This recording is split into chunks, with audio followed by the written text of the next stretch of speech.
Hey guys, welcome back, and this is how to change orientation of ruler in Microsoft Whiteboard. So just simply select the inking icon over here down below, and after that guys, just simply go ahead and select the ruler, and you will have the ruler over here. So in order for you to change the orientation, just simply use the scroll bar on your mouse guys.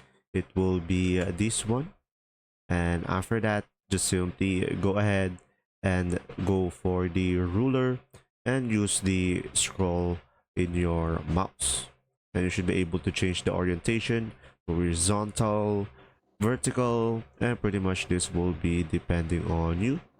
I hope this video helped you understand more guys, and if you do, just simply leave a like, and if you have any question guys, just simply comment down below and we will do our best to answer them all.